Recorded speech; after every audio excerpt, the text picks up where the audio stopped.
I ask that the highest good for all peoples flows through us today and every day hereafter. May we speak without judgment of ourselves and others. May we come from a place of abundance and love to share our wisdom for the betterment of humanity. May we be present in the moment to allow living in pure authenticity. And may we each discover the wonders that lie dormant within us all.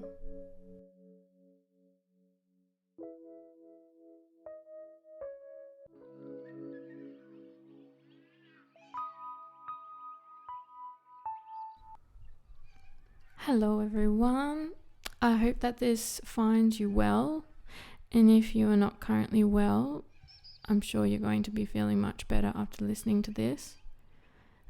My guest in this podcast is the beautiful Dar Pan. I found this conversation that we had to be so refreshing and inspiring for me personally, and it brings back that self-belief, that hope, excitement, and amazement for life. And I feel that Dar Pan just wishes for us all to be our best versions. And being with him, I felt that he had really grounding energy, and I feel that that comes across in the podcast. Just a little quick note to mind the wind on the podcast. We were podcasting outside. It was beautiful out there, but the wind kind of took over the podcast in a few moments, but it didn't ruin it. And so some background on Dar Pan, if you are not aware of him. He is a sound healer and medicine man. He has a Bachelor of Honours majoring in psychology and the dramatic arts. He studied Kung Fu, Tai Chi, Chai Kung with Dr. Tennyson Yu. He studied the work and methods of Dr. Stanislav Grof.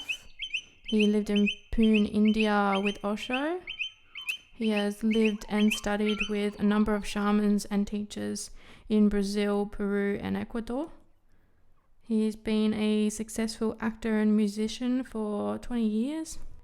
He has studied at the Humaniversity and Therapeutic Community in Holland, and many more things. So it's my pleasure to introduce you all to Dar Pan.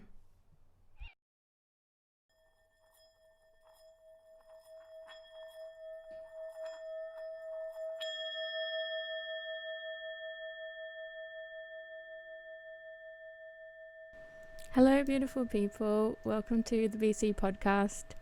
I'm your host Beck, and today the East Coast has provided another beautiful special guest. I have with me Dar Pan. Hello everyone. Thank you for doing this, Dar Pan. Pleasure to be here. Where to start? I've known you for a few years now, and every time you speak I am just mesmerized among everyone else, and I was very excited to be able to get you here to have a chat and just to see what kind of comes out. Yeah, because absolutely. you go on these amazing tangents that really speak to all of us, and they give us what we need. Wanted to chat a little bit about unconditional love and what you've discovered in your life about unconditional love and what that means to you. Yeah, it's a big thing. We use it every day, especially in the new age and the new therapy. This wind's quite... that might not work. Might not work out here. But, it's a word that's bandied about a lot, and I think it's one of those words like enlightenment. It carries a lot of baggage with it because nobody really knows what it is, and yet everyone uses the term as if they do. So there's quite a bit of discrepancy in what people mean by that. But in my own life, unconditional love was something that I embraced at an early age, certainly from a philosophical place of coming from where I was coming from in myself. But I don't think I really understood what unconditional love truly meant until I had a child. Mm. And, because prior to that I had lots of beautiful love affairs, lots of, with people, friends, lovers, family. But in some subtle way, whenever I really truly examined them, they were conditional on something, If you didn't like them, you didn't have to see them, for example. But, when you have a child, you're there for that child and you love that child because there's something deeply genetic or primal that you can't really explain with your intellect or even apprehend with your intellect, but it's there and you really feel it. And I've known parents who absolutely didn't get along with their children, but still there's that complete wanting to, can be totally there for them, and whether they show up or not. And that's something that's can be quite challenging at times as a parent, and incredibly rewarding because you can feel that depth of just being there on levels that you perhaps wouldn't go to in other relationships, even really close relationships. So yeah, it was the children. I've had two, a boy and a girl, and they're both very different, and it's just there's just, as a parent, you're just totally there, no matter what, even if they never ever want to see me again, you still love, because it's just there, and you can't really explain it. But the unconditional love I'd been speaking about in therapy was pretty much a concept. Yeah. Until I had a child. Yeah. Do you feel like you can apply that to more people now? Oh yes. Yeah. Once you have an experiential immersion into anything, you can then consciously regenerate that experience. Yeah, and I think that's one of the great learnings. I mean, my children have been my teachers, really. Sometimes real challenging tyrant, and other times just so incredibly open and so wise and innocent. Yeah. In the way that they have their knowing, and that teaches me so much, and yeah, it's something I think you learn to generate as you experience it more and more as a conscious act. I think that's called compassion, just like generating compassion. Yeah, I feel like I get moments of unconditional love and then it kind of leaves me. Yeah, well, it's like we remember and then we forget, and we remember and we forget. But we should never beat ourselves up when we forget. That's important, because often you go, oh fuck, I blew it, I forgot again, I wasn't aware, I wasn't alert. But in those moments, you just have to remember, come back to remembering. Yeah. Because that's all it is. There will be processes of forgetting, and there will be moments of remembering. But the moments of remembering become more and more the more consciously you attend to when it is happening and when it is not. Oh, that's beautiful. I find that the ego blocks a lot of the love stuff, and I wanted to talk to you about ego as well, and how we can learn to appreciate the aspects that we need and to work through the aspects of it that we don't need. Yeah, I think all suffering finds its root in the ego at the bottom line. This notion of a character or a personality that we think we are. And, for a long time I thought ego was a dirty word, from a spiritual point of view, that I'd get rid of it, kill it, do whatever you could to it, but just leave it behind.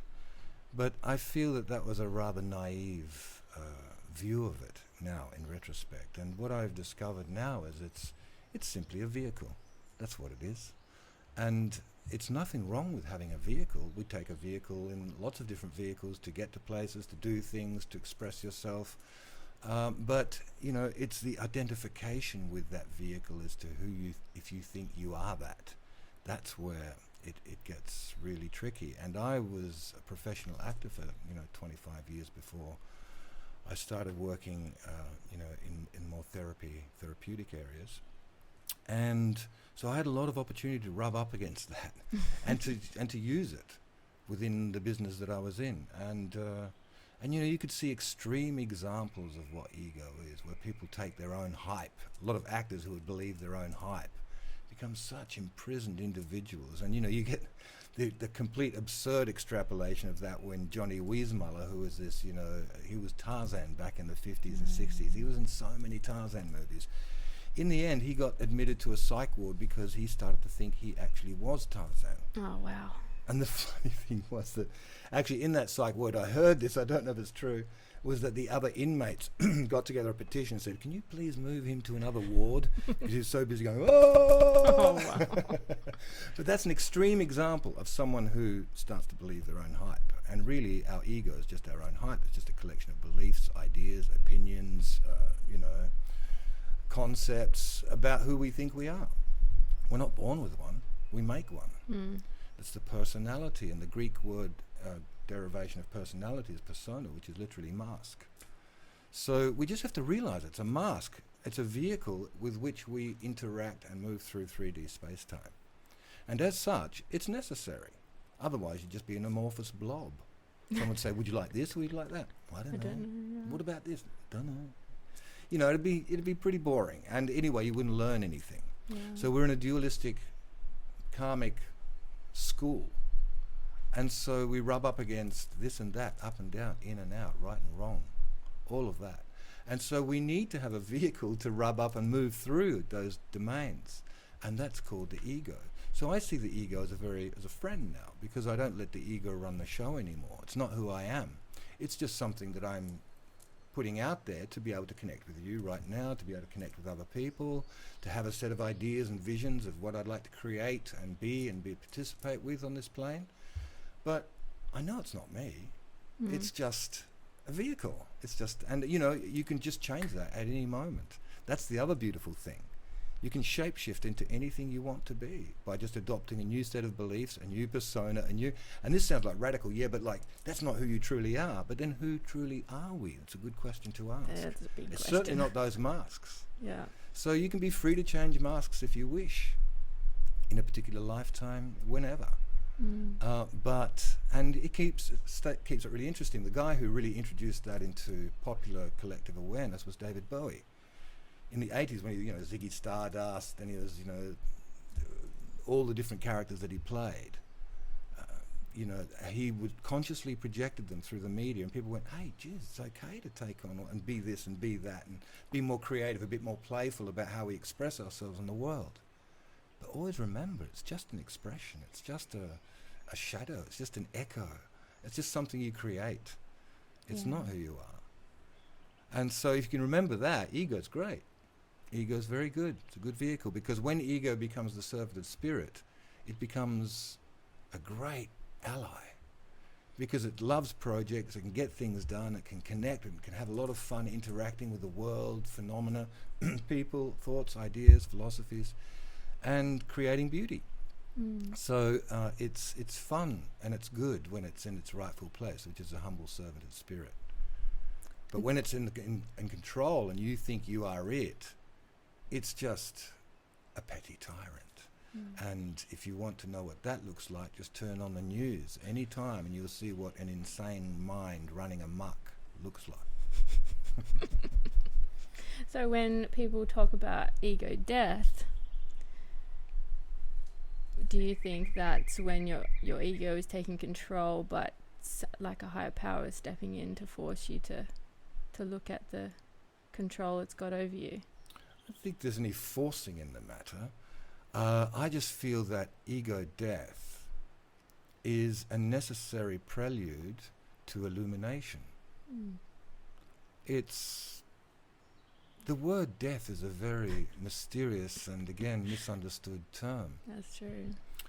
No one really knows what it is. But if you really look around... I'm glad you said that, because I have no idea. No, we don't. But one thing I do feel inside of myself, having had many ego deaths in my journeys with sacred plants, is that it's not the end.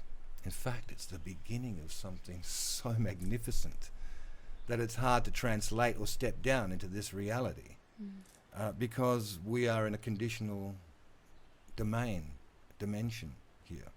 And what happens when you lose your ego of this little self, this I in this bag of skin and bones and flesh, You expand and open up beyond those limitations and those barriers to experience yourself as something much more vast that contains all things, and yet you still experience yourself as a sentient sense of I.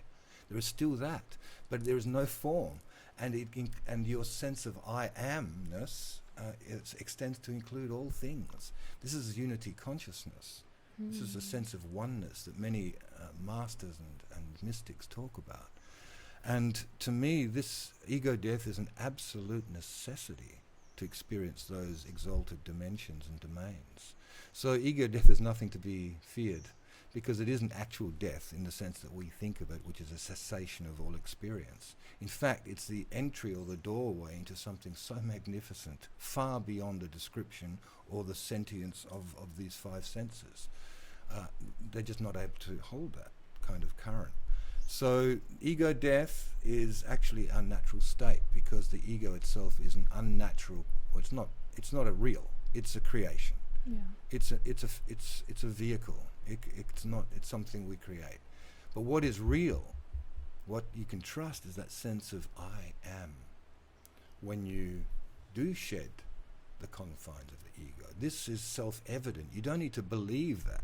You know it. It's a completely different experience from believing something. You know it on your own authority, and you don't need to be convinced otherwise, because it's a direct experience. And that is the great beauty and the great benefit of experiencing ego death, is that you realize that you are something far more vast than this 3D space-time entity, avatar, this vehicle, but the consciousness that that animates that is eternal, infinite, immortal, unlimited. Yeah. I've recently had a huge, what I think is ego death / dark night of the soul type spiel, and I'm starting to, as I'm at the end of it now, I'm starting to see the unlimited potential that I have. Yeah, the long dark night of the soul. It's been about... You can't see the wood for the trees when you're there, and you never know. You think there's no exit. This will go on forever and ever and ever. You think, I'm never going to get out of this. But of course one does, because this too shall pass. And this particular phrase, this mantra, has served me well in many moments of the long dark night of the soul, and in those moments when one thinks that one has completely blown everything. This too shall pass. And indeed it does, because the only constant on this domain, this dimension, this karmic school, is change. That's the only constant. So things change, things pass. Where do they come from? Where do they go? Where do you come from? Where do you go? The grass, the trees, where do they come from? Yeah. Where do they go? It's just constant changing. Nothing ever is, except for change. And beyond that, I am.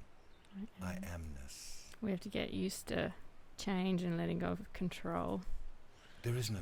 I lived under the illusion that I had control over my life and events for a long time. And I struggled, and you know, like, I actually got everything I imagined I thought I could get, and you know, I'd worked hard for it, and you know, but that was it. That's all I got. Once I had an illumination that like I was just describing earlier, I relinquished control. I saw that this I, this ego, this personality has such a limited view. Like, I just had to say to the spirit, look, I can't do this anymore. I don't have the capacity. I have no knowledge or the information to be able to see the bigger picture. You download me. You show me that. Just give me the next step. That's all I need. And when I've done that to the best of my ability, just give me the next step. And that's how I've lived my life for the last 25 years. And it's such a different way of being. It's so more effortless. Not without its challenges, massive challenges sometimes. But you don't have to worry about whether you're doing the right thing or not, whether it's your purpose, should I do this, should I do that, all that mental mind fucking that goes on, you know, all the time, most of the time.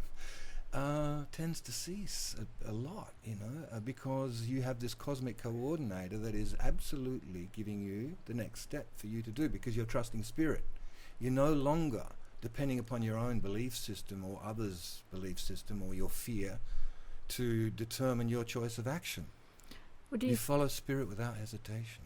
Do you think we need to let go of that question, who am I? No, I think it's a very useful question to have. I think it's the ultimate question. Mm-hmm. Because if one can peel back the layers of who one thinks one is but isn't, finally, maybe, hopefully, one day one might reach to that essence, which is beyond it's a feeling, any description or any definition of who I think I am. Yeah. It's a kind of a trick question. One must ask it Mm-hmm. in order to peel all the onion layers to get to the core, the essence. But in the end, the very question itself is the barrier. Yeah. Where it's a tool in the beginning, but then you have to let go of the question as well. But anyway, and then you just arrive at a state of being, a grokking, and for me it's like before when I mentioned you remember and then you forget and you remember and you forget. It's like, again, like that. Moments of illumination and then moments of falling from grace Mm-hmm. and finding yourself back in 3D reality and 3D ways of measuring what's real and what's not real, and getting back into a fear base, and you catch yourself, just fall, just like what happened. And rather than beating yourself up, which is the first impulse you want to do, you just remember, and you again realign with spirit, again you realign with that place of illumination, and it can be done consciously. And of course meditation is a very useful practice to support this. But it's not just meditation, it is absolutely a choice.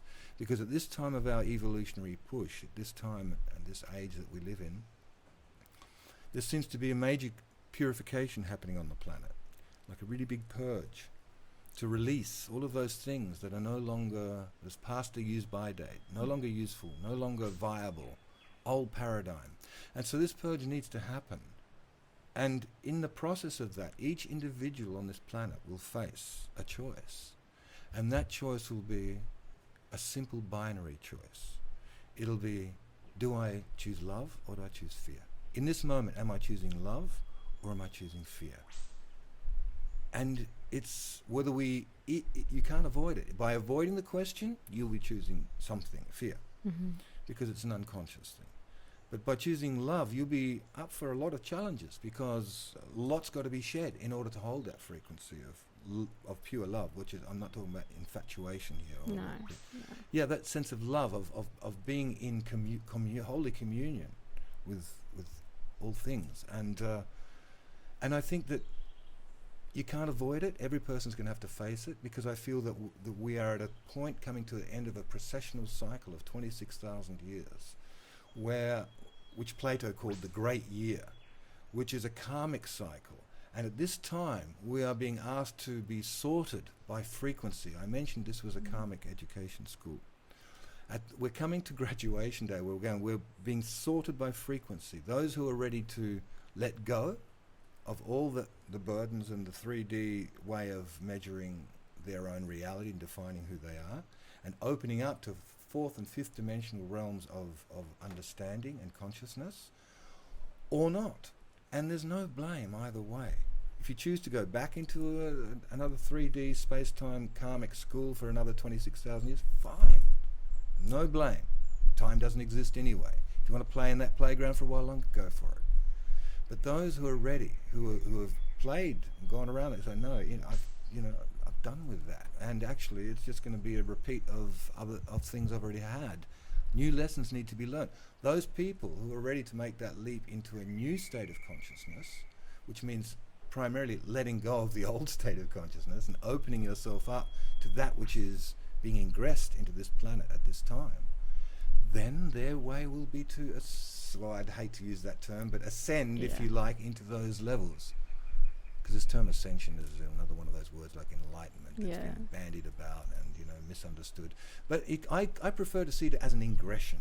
an ingression of these higher frequencies coming down into this third dimensional plane, and we who are ready to do so will be willing anchors to hold these high frequency energies within the third dimensional plane. So it's like it's not an ascension as much as an ingression, but things will be, the very nature of our being and the quality of our experience will be transformed in that process, majorly transformed. I've been working with a woman who's a psychologist turned energy worker, and she talks a lot about the 4D and 5D and how our bodies have to adjust as the frequencies are pouring in and downloads are pouring in. And that's why we're experiencing a lot of physical discomfort. What happens when you decide to make that choice for love and make that choice for holding down higher frequencies? First thing, all your shit comes up. Guaranteed. All your stuff's going to be in your face. Yeah. For your willing, conscious awareness to just work, to just see it, experience it, and be done with it. Not to create more karma by creating more stories around it. Yeah. Or reacting to it in any way. I think it's really important that there are people that know this much information to be able to relay it to us that it's just beginning to happen to, and we're like, what the fuck is going on? That's right, because in the beginning that's what it is. It's like, what the fuck is going on? I'm doing all the right things. Crazy. How come chaos and shit's happening in my life? But you know what? Once you realign with spirit, once you realign and you declare yourself in this fifth dimensional state as that's who I am, and then bring that back down into the third dimensional reality, it's a magical thing. Things start to flow for you in a really naturally beautiful, organic way. You meet the people you're meant to meet. You start to do the things you're meant to be doing. You start creating and feeling creative, and you feel light, even though your shit's still coming up. You feel strong enough. And you're given all these goodies, as well as having to work through that which you are in the process of letting go. It's a purification, and it's happening simultaneous with the amplification or the expansion of consciousness. It's simultaneous. It's not like, oh, let's do this purification period and then we'll get into the expansion period. No. And let's bring all your past life shit, out, in and out. Absolutely. Look, it's gone on for 26,000 years. Yeah, wow. Plato referred to it as the great year. They do refer to it as the karmic cycle. It's what's called the precessional cycle. It's how long the earth wobbles. You know the wobble of the earth on the axis like that? It takes 25,800 years to be exact, to go around. And it's also the time that it takes for our solar system to move around the great central sun Alcyone in the Pleiades in a full cycle of its progression through the galaxy. That's why we spend 2,160 years in each astrological sign. We've just come out of the age of Pisces. We're about to enter into the age of the water bearer, Aquarius. So if you multiply 2,160 by 12, you'll get 26,800. So that's what it is. It's a cycle. It's a whole epoch. It's an era that we're completing. And the Christians have a bit of a handle on it. Like in the Bible, they say, at the end, God will come and judge all people. It'll be judgment day and all the dead will be brought up from the earth and all the, it's all a bit simplistic, a bit childlike. But there is an essence of truth there. And I prefer, as I said earlier, to see it as a sorting of frequency of souls. And we have a choice, love or fear. Do we want to move on to the next level, to the fourth and fifth dimensional, or do we want to hang out in the kindergarten again for a while, 3D space-time, which isn't that great? Yeah, cool. you can still learn a bit there. Oh no, you can, absolutely. You can learn a lot there. Yeah. But when you're done with it, you're done with it. But and I think we are coming to that period. It is a bifurcation of consciousness. Yeah, it's been massive. Like, I never knew any of this was possible. Any of what? Any of the feelings I'm feeling, the gifts I'm receiving, the way my mind works. I know, it's so rapid, so fast now. And the gap between a held thought and the manifestation of that thought is getting smaller and smaller and smaller. Almost. It used to be that you'd have thoughts and then you'd have they would manifest some months or years later, and you wouldn't even put the two together. But now you're having thoughts and bang, they're manifesting, bang, bang, bang. So it makes you, it's making us look at the quality of our thoughts, because that's where we create our physical experience within this 3D space-time through our thoughts. and feelings. And so, like, it's become absolutely important to start to manage the ecology of the garden of our mind, and take out the weeds and promote the flowers. Because otherwise, the weeds, when they take over, will create chaos and havoc in your life, and they do. And I think it's becoming apparent to people where perhaps in the past it was not so apparent, that connection between a thought, having a thought and a feeling, and then watching the manifestation of that shortly afterwards. And so that's a good thing, to make people aware of the connection of how we create our reality moment by moment, whether we are aware of it or not. Yeah. That's why I call all the people that I work with and I see masters. They're masters to me. We're all masters. Some of us are masters of limitation, admittedly. But masters nonetheless, because we created the limitation. You know what I mean? We've got to ultimately take responsibility for our experience. Yeah, own your shit. Yeah, but while you're railing against that, you're busy blaming the world, the events, other people, things for those kinds of experiences. Or even or waking up from that sleep. I've been amazed by the speed and almost impossibility of the synchronicities that are occurring as well. You couldn't write it for a movie. People wouldn't believe it. When the synchronicities are happening fast and furiously, you know you're on the right path. Yeah. It's just, that's the existence's way of telling you, yes. Yes, keep going. When things are a struggle and there are blocks and all kinds of things, you need to look at that and go, what am I pushing the river here? Am I trying to, paddle a bark canoe uphill, upriver? No, that's when you have to stop, reconnect with spirit and go, give me the next step, is this, and often a spirit will, and then if it says, go to one direction one day, and says go the other direction the other day, I don't waste time, I change direction, because it's only my task to be a willing conduit for that energy. I'm not in control here, to get back to your earlier question. I'm not in control. Yeah. I know nothing. All I know is that when I'm given what I need to be given, it's there. Like in our conversation now, you're asking me a question, and what is there that needs to be shared gets shared. Yeah. But other than that, it's not there. You know what I mean? It's just like yeah. And if it's not there, you simply say that information is not available at this time. Yeah. This is true. It's all in the now. There is no past. We can never, ever, ever, as much as we truly want to, ever recover the past. So why try? Why bother? Why worry about the past? And the future can never come. By very definition, it's never here. And we spend so much time projecting into the future and referencing the past, which blocks our experience of this moment. And it's all now. And it's a bit of a leap, because actually we've been taught at school, leap before you look. Yeah. No, sorry, look before you leap. But actually what I just said, leap before you look, is the way of being in the now. There's no guarantees. Yeah. You don't know anything. Just be innocent, open and available, and trust. And things flow beautifully. Things flow in a way that you always wanted them to flow. But it's a leap before you look. What would you say to people who are unsure if they're getting messages come through, or how the communication with spirit is occurring? And because for me it was very subtle in the beginning, and I had to keep playing with it and seeing what would happen if I did what they suggested. It's a very tricky business. Because and the answer to that comes with experience.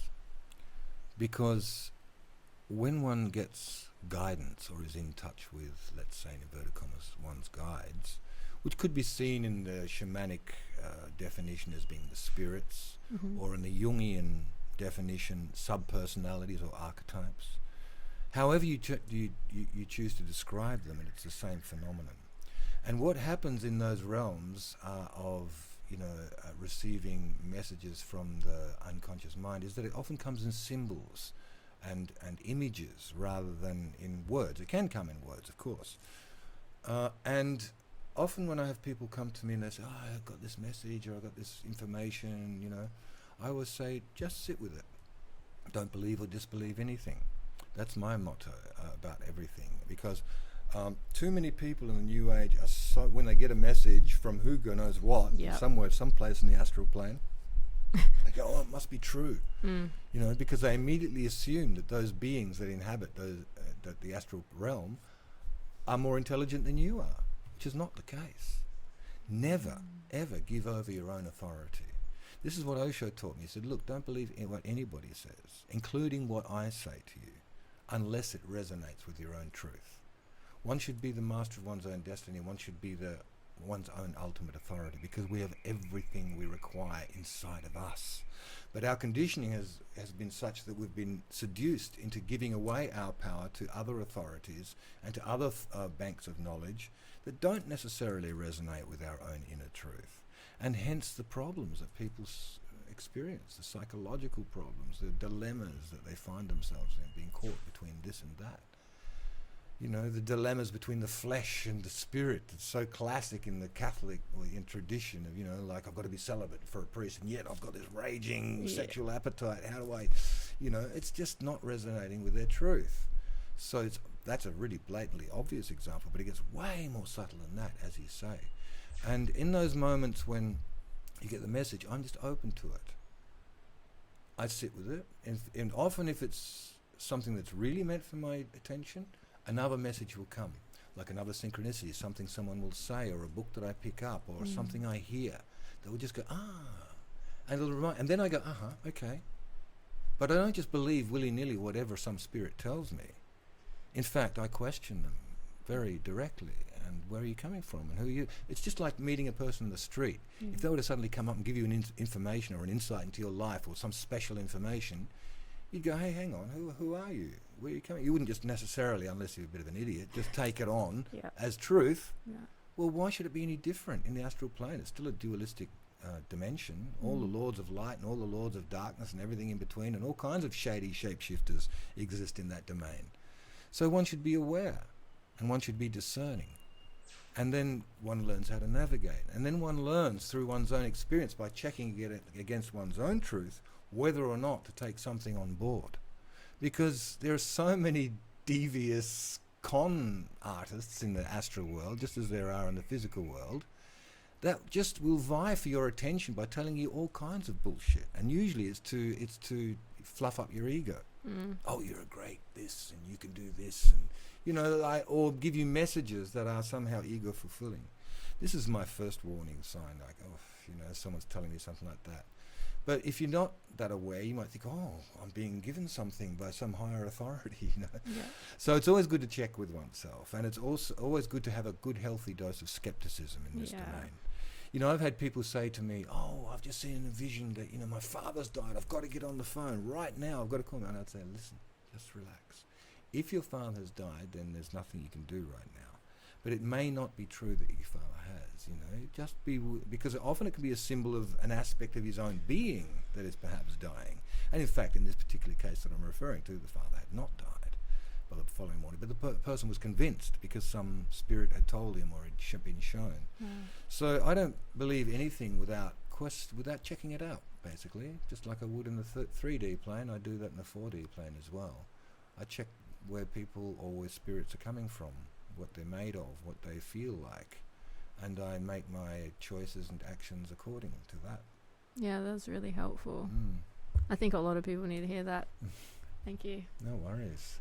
Yeah, it's a tricky thing, but once you learn, it's just like navigating the third dimensional plane. You just keep your own sense of dominion. Like some people are into channeling and, you know, mediumship, and they allow spirits to come into their body. I made a choice very, very early on in my career. That's not for me.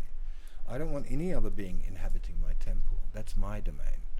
That's my body, my domain, my temple. And from there, I will converse and hold court with as many spirits as want to be there or that I want to connect with. But to come into my domain, no. I find that's a fairly low, when I say lower form, it's an unconscious form, because you have to vacate the vehicle to allow somebody, and it happens a lot.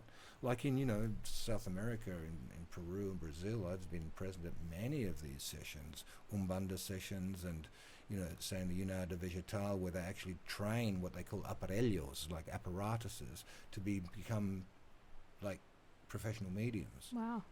And there is some good that comes out of it. There's no doubt about it. but I find it to be on a lower kind of like more spells and sorcery and information of folk medicines and things like that.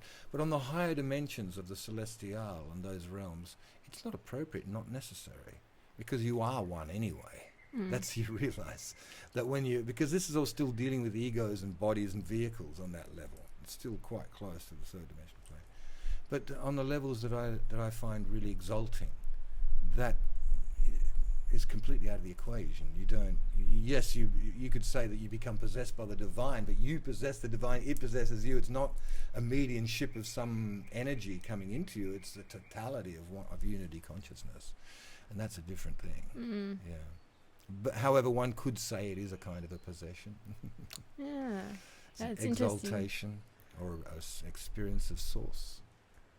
Yeah, because I was wondering if it was just, my high self or my inner knowing, or, the information is already there and it's just become suddenly clear, or if it is something outside of myself in the astral. Well, both are true. Okay. as often in the case in these realms. But my advice generally is to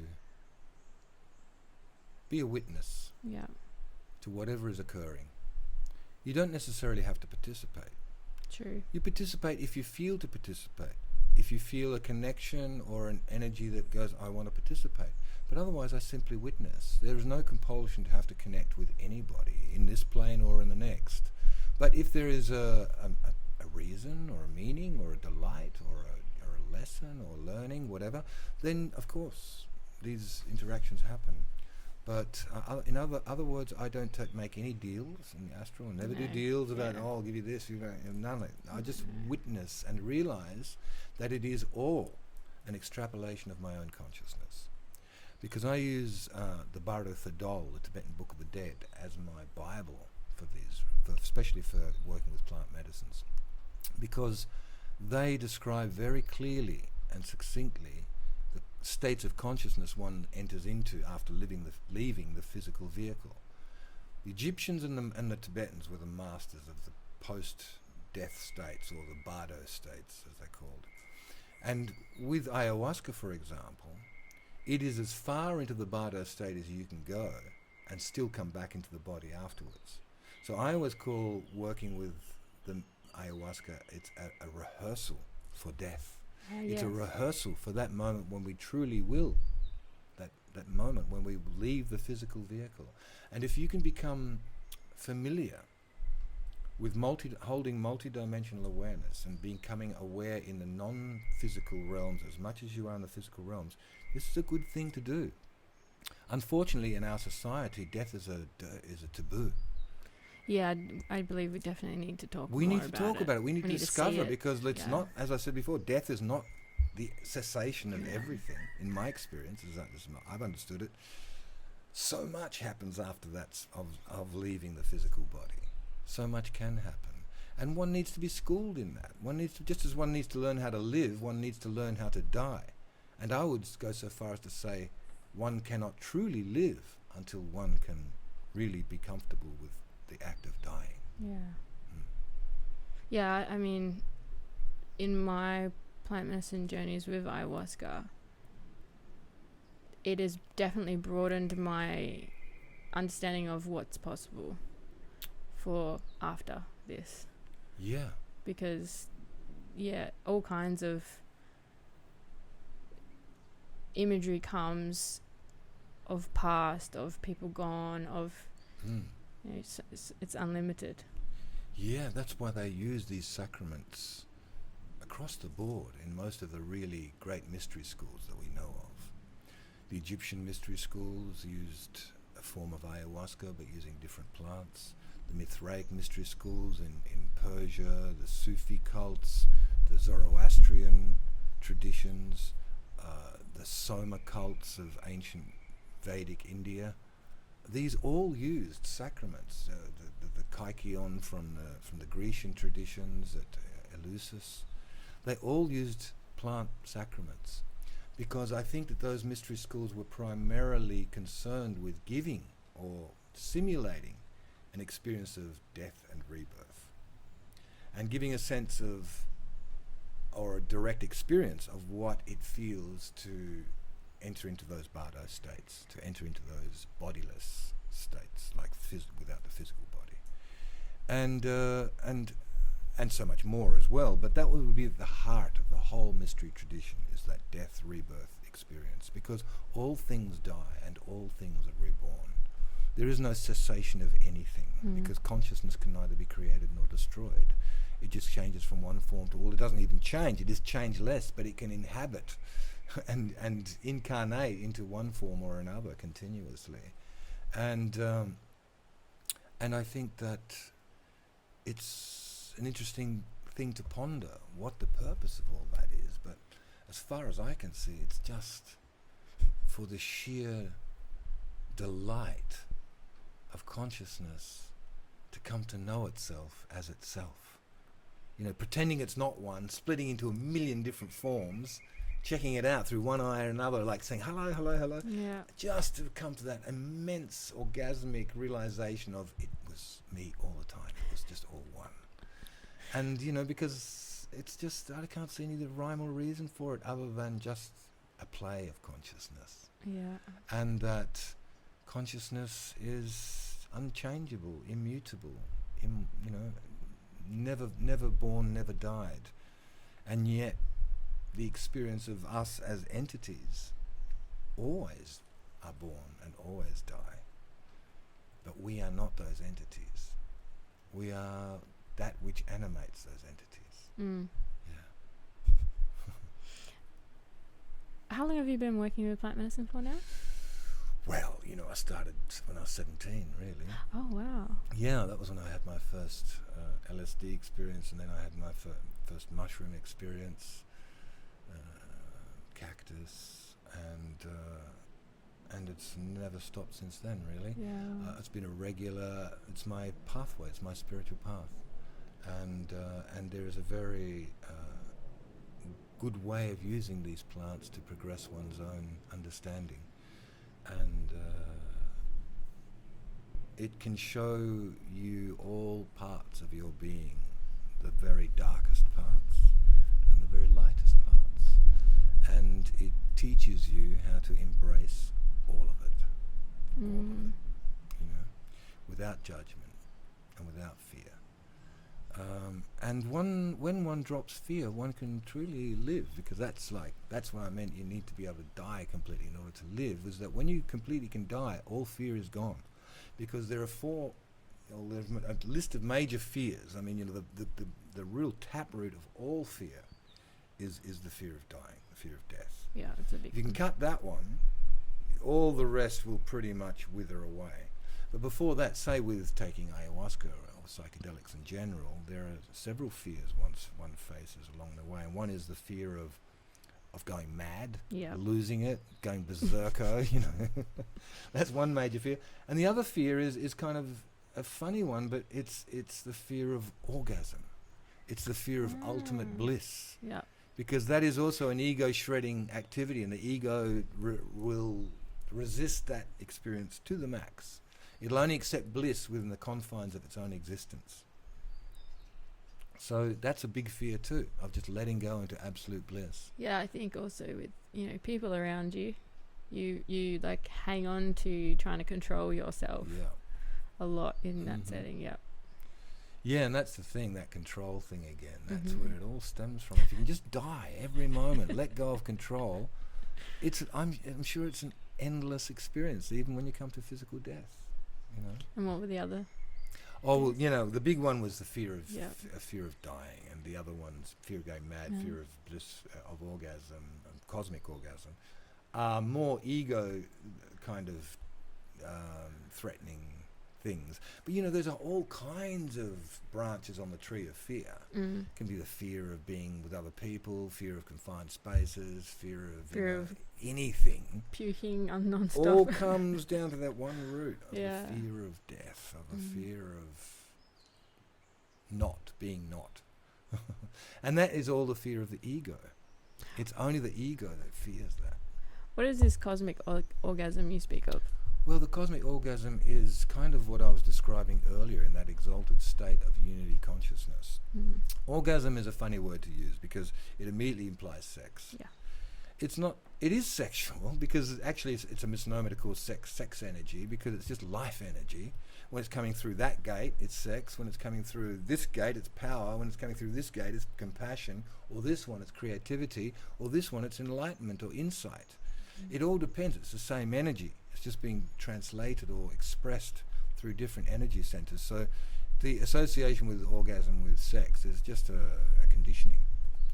But I can't think of another word besides orgasmic bliss to describe that state, because it is definitely an ecstasy. Mm-hmm. It's an ecstatic state, and therefore one tends toward the word orgasmic. But it's not genital. Yeah. Yeah, well, you can clean your earbud with your ears with your earbuds. That can feel orgasmic. Exactly. Yeah, that's right. Yeah.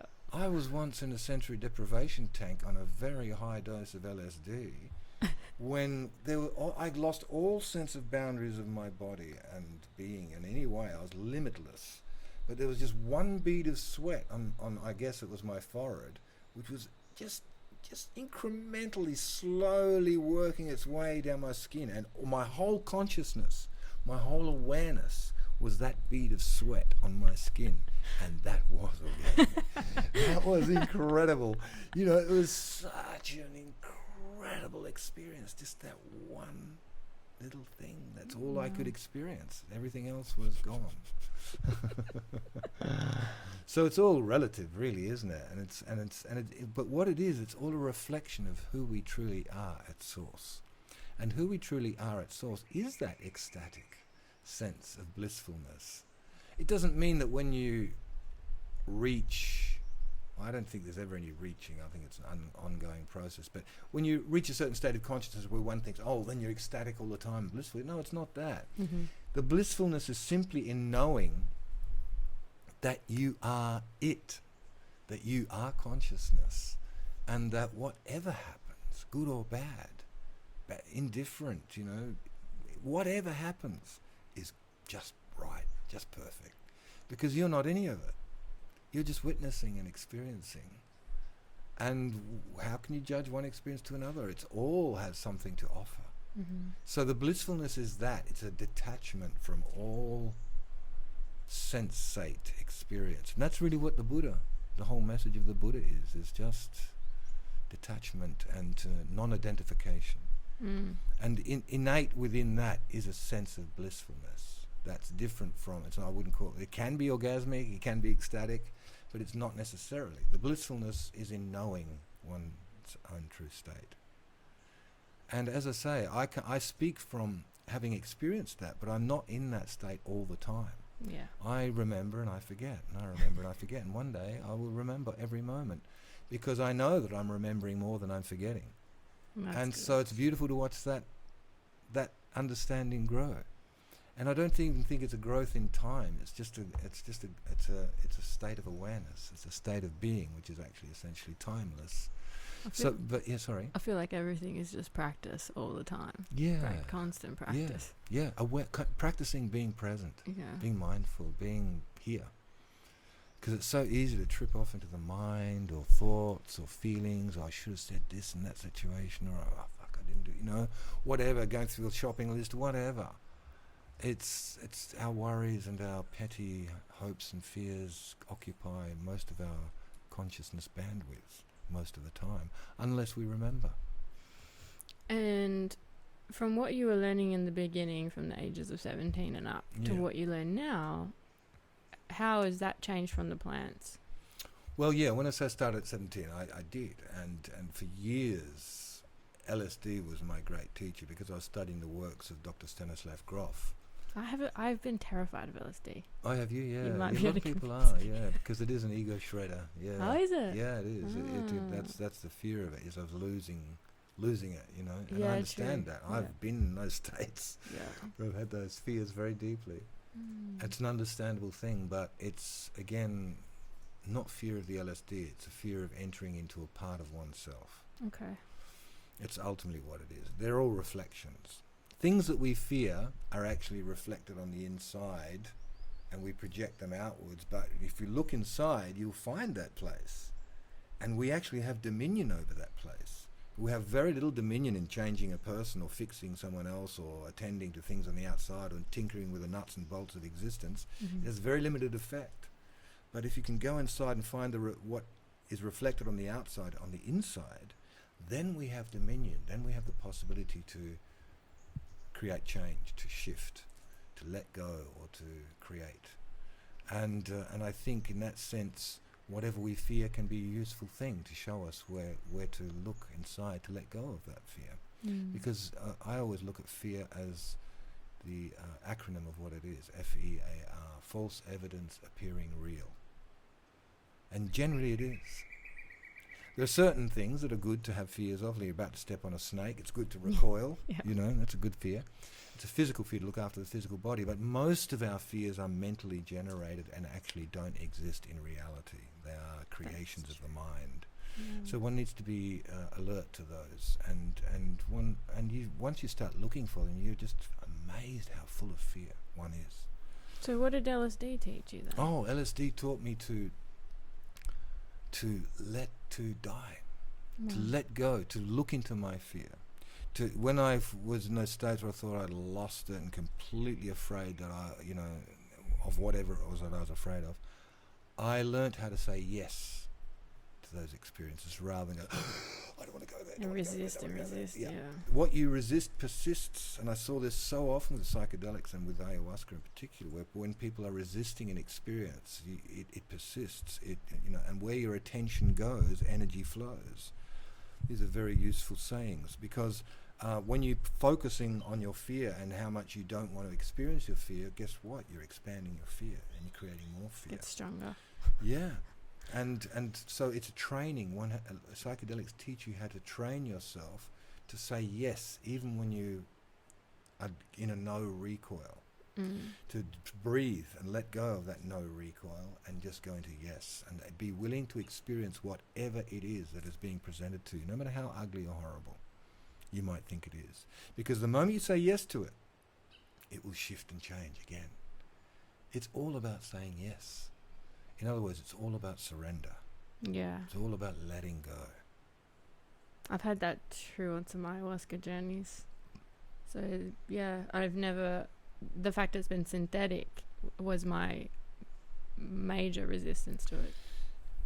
But LSD is synthetic, but it's a fairly clean one. It's like, it's so tiny, minusculely tiny, but it has such a radical effect on one's own consciousness. But physically, it's out of the body within 20 minutes. All right. Yeah. But what it does, the keyholes that it opens in the brain remain for 14 hours. Yeah. But it's actually out of your body, gone. So it's not really handicapping your body. But the experience itself, the psychic impact that it has upon one's being, can last for a long time. Or, and if it's a negative one, then that can really hamper one's progress for a long time. Hence the importance upon set and setting. Of being in a good place with people you trust, and that you're in a good state of mind when you're about to do it. If you're feeling suicidal, or you're feeling really afraid or insecure or unsafe in a place that's unpredictable, not a good place to do LSD or do any kind of psychedelics. And yet it's incredible how many people do take them in those situations just to escape whatever it is that they're in. Very true. Yeah, that's the tragedy. I've found that if one treats these things with the respect that they deserve, rarely anything can go wrong, ever. Like I've been taking these things myself. I must have taken thousands of LSD trips, and because I was doing it really regularly until I found ayahuasca. At that time, I stopped doing it. I stopped doing anything synthetic. And just stayed with the plants, and that's been for the last 25 years. So. Did you learn a lot of your navigating abilities in the LSD for the ayahuasca? Yeah. It was my training ground. Yeah. Definitely my training ground. It was really funny when I met my teacher, Don Jose Campos, in Peru. He said, to be a good shaman, he said, you need to be a psychologist, you need to be a musician, and you need to be a bit of a performer. And I thought, that's funny. I did an honours degree in psychology, and I spent years in bands and rock and roll, and I was a professional actor for all those years, and I just look back on my life before I came across the medicine, and it was absolutely training ground. Yeah. And it found me when I was about 44, and 42. And at that point, from then on, everything came together under that one umbrella. The music I'd been trained, the way to connect with people, the way to hold space, ritual space, the way to navigate through sound and music. Mm-hmm. All those skills came into play at that. I'm sure that's why I had to wait till 42 before she arrived in my life, just so that I could complete my training, basically. Wow. I love that. And I worked for years as a therapist during those days too, because I was living in the ashram, or the community that was in Pune with Osho at the time that Osho was still alive. Yeah, that And would I was have doing been a lot of therapy on myself, but also working as a therapist there for many years. How So did that was another come training about? as How well. did you find yourself there? Oh, well, when I was at university, I was studying theatre studies as well as psychology, and I had some friends there that we had this theatre group together, this experimental group in Adelaide. And a number of those people went to India and came across this guy called Rajneesh, and they said, you've got to come here, you've got to check out this dude, you'll love him. I was actually on my way when I actually fell in love with an actress. Oh. And I spent the next 14 years just doing theatre together, and we were working and living together, and she was already a famous actress at the time that I met her, and so I got thrown into the world of theatre, where actually I learnt most of my stuff around psychology, because at university I'd learnt all the theory of Jung, Freud, and all the rest of the guys. Skinner and those dudes were pretty boring, really. But once I got into the theatre, not only did I meet all kinds of crazies, but I got to play them as well. Yeah. And so I learnt far more about psychology in those years in theatre than I ever did at university. At least I was able to put that theoretical knowledge into practice as well. And then from there... Is that the wind mask? The wind. Yeah, from there it was... I then... One day, one of those friends who'd been in Pune came by and dropped off a book. It's called Tao, the Three Treasures. It was a commentary on the Tao Te Ching by Lao Tzu. And at this stage, I'd already been studying martial arts for about 14 years with this teacher of mine called Dr. Tennyson Yu, who was a Shaolin master, grew up in the Shaolin temples of Hong Kong. And I was learning all kinds of forms and styles of Kung Fu and martial arts from him. So I'd read most of the Taoist masters and the collected works, and I loved it. I consider myself a Taoist, but then when I opened this book one day after sitting on my shelf for a long time, I couldn't believe, as I was reading these sutras of the Tao, it would just put me into tears. The insight, the incredible intelligence, the probing awareness that just unfleshed and unveiled these incredibly beautiful and dense sutras of Lao Tzu just brought me to tears. And so he really touched me through that book. Osho, his name was still Rajneesh then. And so I started devouring his books and checking. I didn't ever want to be a sannyasin or anything. I just wanted to be connected to him. And so I read loads, hundreds of, he wrote about 650. I think I would have wrote a good 100 of them, And he didn't write them, by the way, he just dictated them. Okay. Yeah. And it's a bit easier. And then one day I decided that I wanted to go deeper and do something more than just reading his books, and so I ended up doing this 20-day primal tantra group, which was about 80 other people, which was an Osho tantra group. And somewhere in the middle of that, I was listening to this music which just put me into this satori, this absolute state of blissful awareness. And I suddenly had 70 or 80 people all around me. I was just tears coming down my face. And one of the group leaders, Premda, just picked up his mala, which is this thing you wore as a sannyasi, and threw it over my head. And in that moment, I took sannyas. And in that moment, I knew it would be the most sublime and the most ridiculous thing I would ever do in my life. And it was both. And but yes, that's when and then I went to Pune, and then I just wanted to be with this man. Wow. And it was absolutely extraordinary. Those 3 or 4 years of my life were like the golden period of sitting in every morning a discourse for 2 hours with him and every evening, and then being in the day-to-day life of the ashram, which was absolutely joyous. And was a perfect example, template of how, thousands of people could live together in one community completely stress-free, effortlessly, It was so good. Not that the people didn't have shit, but there were definitely ways of working. Like everybody was meditating every day, doing active meditations and, silent meditations. So it was a beautiful way to see how an enlightened community can live. So having experienced that, that's what my life's work is dedicated towards now. Like the meta program or my meta intention behind the work that I do is about creating conscious community. Because to me it seems that we've become so alienated in the West from nature, from each other. You can live in a city and hardly even know who the next door neighbor is. Yeah. But, we're yearning for that validation, for just coming together, for being together, for like being connected and being part of a whole, And so the work that I've been doing with the plant medicines has shown me time and time again that how the holistic health-giving properties of just sitting in circle, just being together as one in circle, open, transparent, available, here, present. Mm-hmm.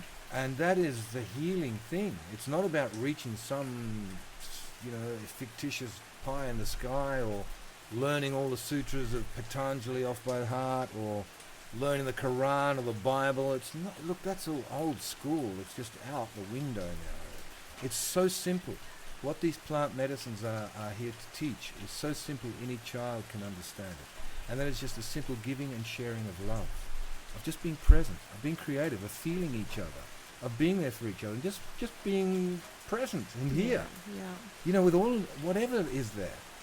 So it's more feminine, it's more co-creative, it's more here it is, rather than that's it over there, which was the masculine way. Yeah, there it is, let's go get it, we're on a mission, Of course the balance, but we're redressing that imbalance of the domination of the male paradigm by bringing up, by embracing the feminine paradigm to create that balance. It's coming to redress that imbalance.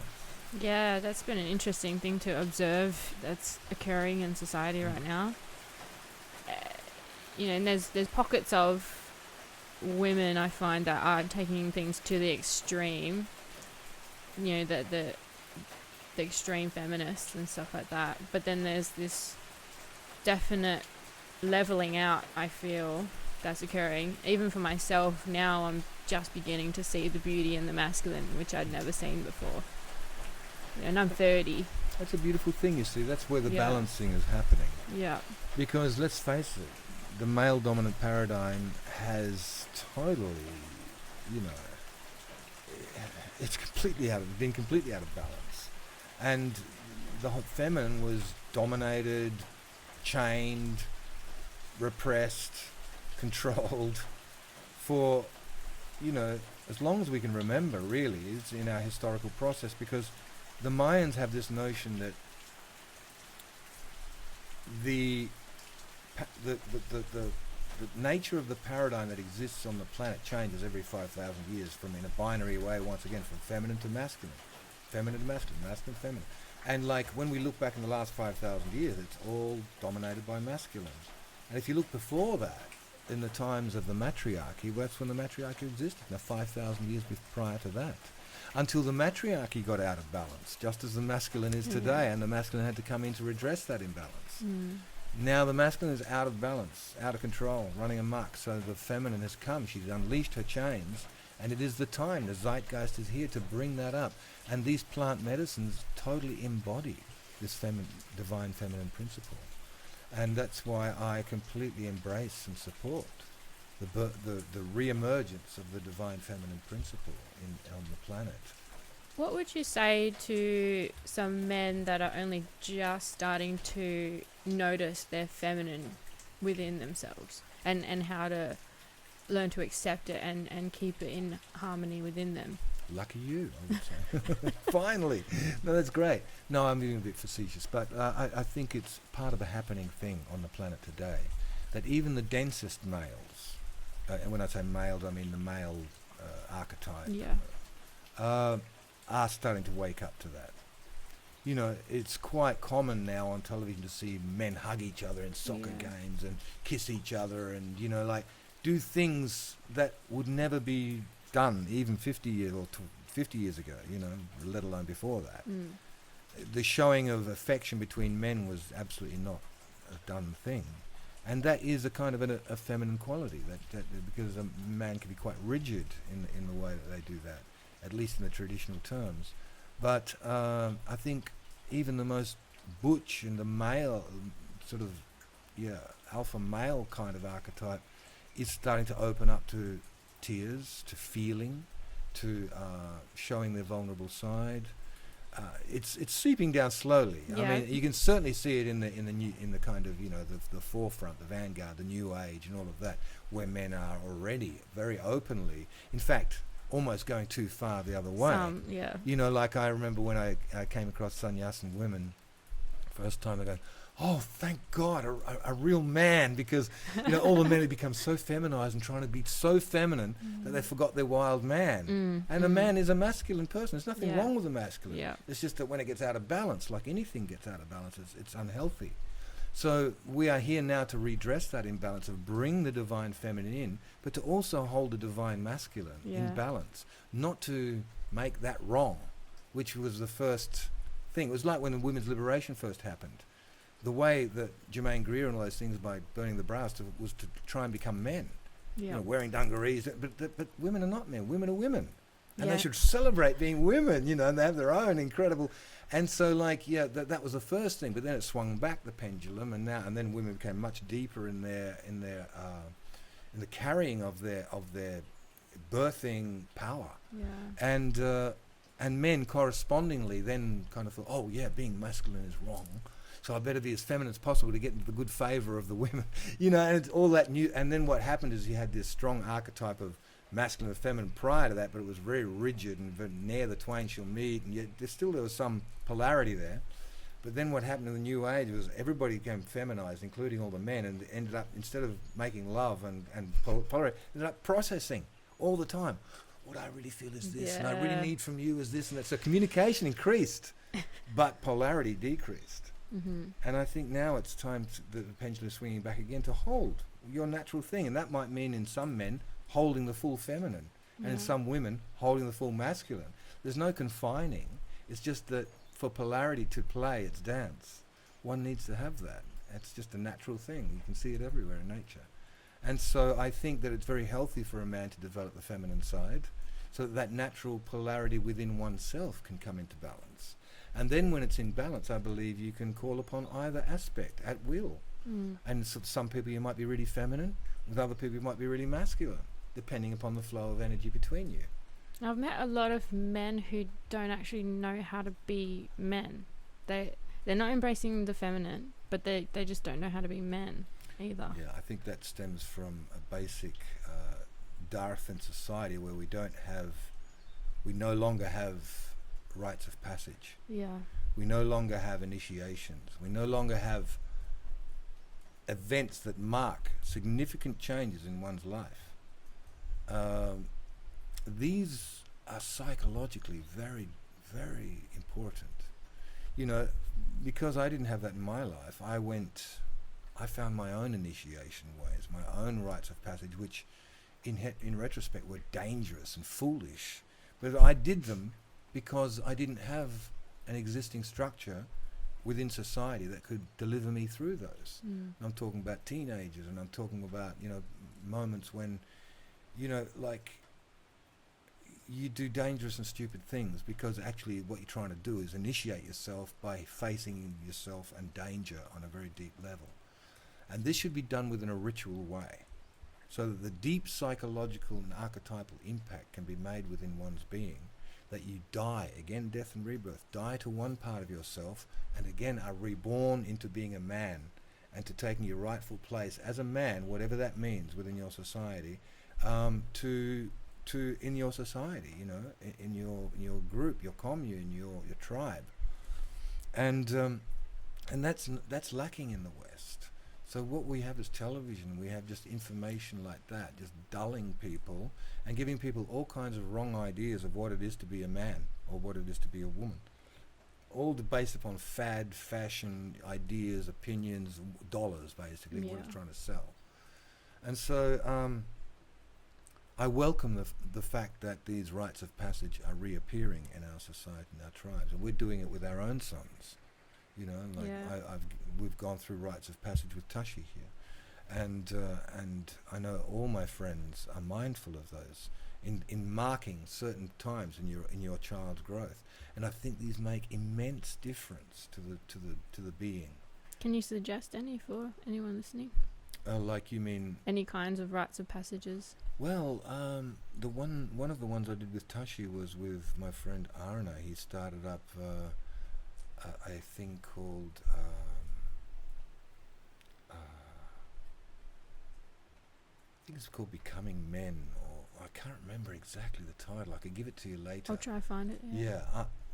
I'll give you the direct sources. It's just not coming to my mind right now. But it was a great thing where fathers and sons came together for a period of a week and went through all kinds of pretty confronting stuff together. And wow, amazing.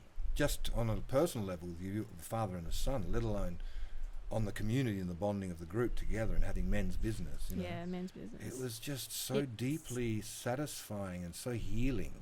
It's really needed. Without pointing to any particular process or saying it was this or that, Yeah. just the experience of creating a space, a ritual space for that to occur, was a deeply healing phenomenon. And this is re-emerging in our society, and so it should, because that's why we've been experiencing so much alienation and mental illness, and disassociation in people, because these rites of passages no longer exist. But as with most things now, as with the rise of the feminine, these things are re-emerging and taking the rightful place. Yeah, I'm interested to find out if there's any of this type of thing for women as well. Oh, yeah, I know lots of women who are doing that sort of stuff around here, but again, I can't think of I can give them to you later perhaps, but yeah, no, it's particularly in this area, there's a mindfulness around rites of passage and rituals. And I think that a lot of the women's movements in general, there are so many happening all over the place. Women are coming together. Yeah. That didn't happen when I was, say, in my 20s or 30s. No, not at all. Well, I even find, sitting in an ayahuasca circle that's just women has been really absolutely powerful. That's a rite of passage in itself. Doing that with sisters, absolutely. And you know the benefits are immediately obvious when you participate in something like that. You know. And I think that was probably the first time I ever felt what feminine energy felt like. Beautiful. Yeah. Wow. Yeah, because I had to be very masculine in my job for many years. Well, this is the thing. We are who we are. Like, you know, you may be very feminine, but then in your job and the way the world sees you and the self-image as it plays out, you think people might like you to be because you get things done, you're controlled. So this masculine shell comes over, the deep feminine. And so the masculine shell is being played to and given certain gratification in daily life. Gee, you're good at your job, you know, that's fantastic. Well, and you get that kind of thing, but deep down, there's that yearning in a deep feminine nature to give her gift, which is the gift of her shakti, her juice, her nectar, you know. But most women never ever get to give that because it's never really held by a man or by a partner. And also, it's not really, women can't trust that they think that I've got to keep it together or else I can't trust anyone else to keep it together. And that's it. And really what it's about is surrendering so deeply that you think, I don't have to keep it together anymore. Yeah. And I can just express this radiance that is my nature, actually. It's not something I have to generate or create. I just have to create the space for it to be released. I'll share this with you. What? Through my dark night of the soul, I couldn't leave the house for about 2 weeks. because I didn't feel safe. I couldn't be around women because I didn't feel safe. I had to call upon my male friends to come to the house, to either take me out of the house to go do food shopping or something, or just to hold me while I bawled my eyes out. And I realized after that when I'm around other women, I feel like the protector. And I didn't feel like any of them were adequate enough, strong enough to protect me. Wow. And so then by having the men there, that's when I discovered the beauty of the masculine. That's gorgeous. Yeah, it was so powerful. And the next step is then to open that up to the feminine, because yes, it was a good step, opening up to the masculine because you trusted them to be there for you. And it's the first time in my life I've had male friends I can call to do this. Yeah. That's awesome. But there is a next step. Okay, what is it? Well, do that with women. Yeah. You can trust and open up to that women have their own strength that may not be a masculine strength. Yeah. But they have their own depth and strength that is probably, if you did want to compare it, although you can't, is even stronger. Yeah, It's why water is more powerful than stone. It can wear away stone over time. It's stronger. It's mutable. It's moving. It's liquid. It's flexible. It's not as grounding or stone-like or immediately perhaps dependable, but absolutely dependable in its own nature. And that's where I've been learning to trust the feminine in my journey, and to trust that, and that's all about letting go of control. Yeah, and I think to trust the feminine side, which is the more receptive side. Yeah. And just opening up to my own receptivity, my own intuition, and my own helplessness sometimes, and needing help. Because I was always Mr. Independent, like I'll do it all myself. I don't need to rely upon anybody. Me too. I know. It's an affliction, but still, I could totally understand it. When I look back at my past and why I had to do that when I was younger. But then at a certain point, this is the time now of this time of purification when you go, that was really useful when I was younger. It protected me, it held me, but it's no longer useful now. It's actually standing in my way. Yeah. So it's letting go of these old patterns that once served us, but no longer. Thank you very much for that. I've been learning about my own feminine power, but I haven't yet to experience other females and feeling like they could hold me. Yeah, I'll keep that in mind. Well, I had to work with that in myself as the masculine. That's why I say that's the. I'm still learning on that path. And every day is an opening and a mystery on that journey. I want to talk about too the calling that the plants put out to you. I've had a lot of people talking about it around me, and I know when I was getting the calling, all the fears around it. And would you like to speak on that for people? You mean the calling or the election to shamanic work, or you mean just the calling to open up? To sit with. To sit, yeah. So what's the question? For people that are fearful around this calling, they've never experienced a calling before, specifically ayahuasca, how can you address their concerns? I defy anybody to approach these medicines without feeling some level or form of anxiety. Cool, it's just comes with the territory. It's just normal. Don't worry about it. Everyone feels it. It's normal. And I'd be really surprised if people didn't feel a bit of that coming for the first time. Because what you're facing really on that first time is facing the unknown. And that's always a bit risky. Especially risky to the ego. Because the ego likes to test the waters before it jumps into anything. And so naturally one feels that. But I love the work of Joseph Campbell. He wrote the myths of the hero and the hero's journey, and he was a great commentator on the perennial myths that always emerge within all of our stories and all the different human families and indigenous places. And he said that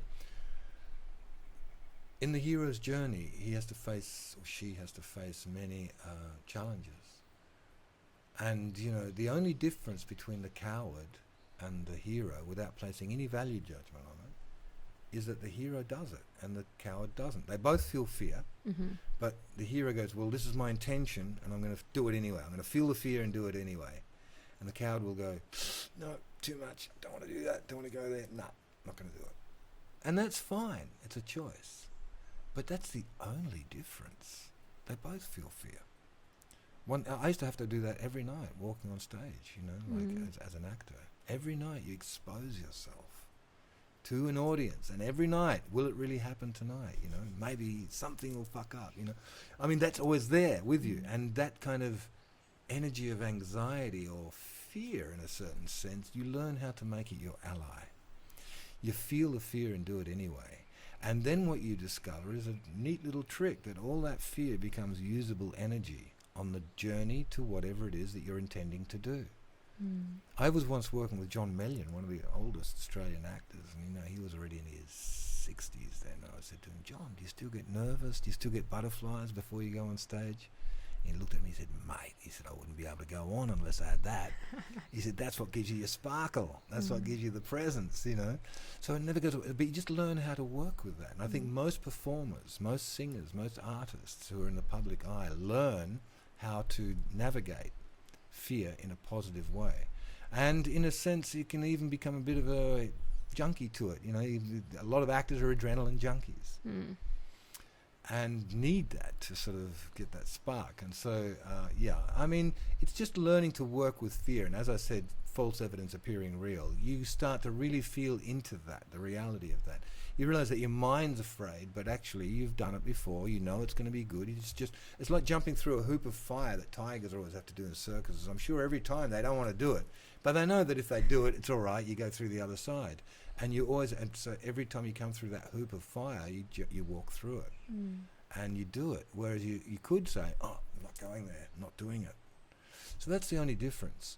So all those people who come to the ayahuasca circles, I applaud them. I applaud their courage and their commitment and their sincerity and their intention to say, I'm afraid of this, but I'm going to do it anyway. Because that's the stuff of which real awareness loves that. That's where it grows. With that kind of an attitude, many things can happen. With an attitude of I don't want to, or resistance, very little can happen. Because there's no space, it's too confined. You have to be able to let go of that which you feel comfortable within and stretch the envelope of awareness to a level that may even feel uncomfortable, but when you let go of all of that rubbish that was keeping it more confined, suddenly you've got all that more space for awareness, for simple awareness. So you learn quickly to work with feel the fear and do it anyway. Yeah. And when you do that and feel comfortable with it, as I say, it gives you extra energy. So I admire people's courage for coming, but they soon all learn, those who remain in the story, that nothing to be afraid of. Yeah. Yeah, thank you. I'll make sure they listen to this. What we're really facing is ourselves. That's true. The bottom line. It's not this medicine, it's not the plant. The plant is a mirror, and it's an incredible holographic mirror which can show you through visions who you are and what you are.